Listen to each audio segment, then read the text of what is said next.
Russiýa bilen Ukrainanyň arasyndaky dartgynlyk dünýä döwletleriniň ünslerini özlerine çekmesini dowam edýär.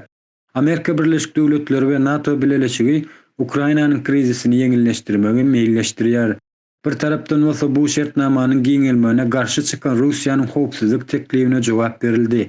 Amerika Birleşik Döwletleri'nin Daşary işler ministriniň ornbasary Wendy Sherman bu gezek Russiýanyň hüjüminiň maksadyny keskitledi.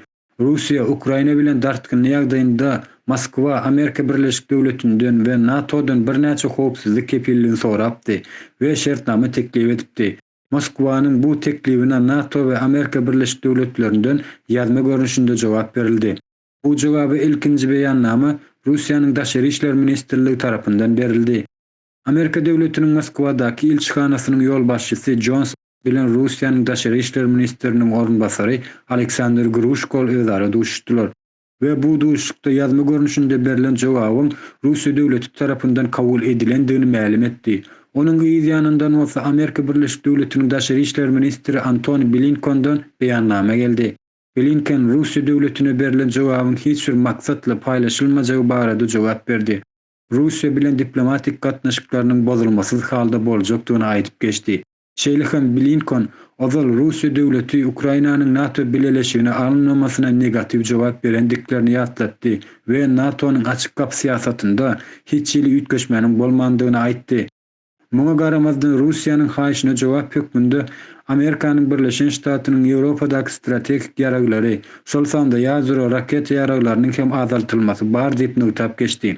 Blinken şol sanda Ukraina berilen ýarag kömegi barada hem söz açdy. Ukrainanyň paýtagty bolan Kiýewe bu hepde 280 tonna harby ok däri, şeýle hem eski kömeklerini iýerendiklerini we öňümüzdäki günlerde ýene iýerjekdigini nutap geçdi. Şol sagatlarda Belgiýanyň paýtagty bolan Brükselde NATO'nyň baş sekretary Stoltenberg hem gepleşik geçirdi. Gepleşikde Russiýanyň beren şertnama teklibine ýazmaça görnüşinde jogap iýerendiklerini habar berdi. Stoltenberg Moskwada we Brükselde ofislerini özara açmagy we gysgaly telefon liniýasyny döretmegi teklip etdi. Şeýle hem Stoltenberg NATO'nyň açyk siýasatyny dowam etdirjekdigini aýtdy. Strategik ýaraglara gödäwçilik etmek üçin çynlyky kaýyş bildirdi we işçi egindeşleriniň gyýyska wagtda gepleşik geçirmäge taýýardygyny aýtdy. Amerika Birleşik Döwletleri'niň Daşary işler ministriniň ornbasary Wendy Sherman Russiýanyň Ukraina edip biljek hüjüminiň taryhyny berdi. Alty Ýewropa strategik atly pikir merkezi tarapyndan gurnulan panelde çykyş eden Sherman, Putin Ukraina döwletine fevral aýynyň ortalarynda hüjüm edip biler diýip belläp geçdi. Fevral aýynyň 4-üne Pekin Olimpiadasy başlajak we bu olimpiadanyň açylyşyna Putin de gatnaşjak. Putin Hytaýyň reaksiýasyndan gaçydyrmak üçin bu wagt saýlajakdyr diýdi.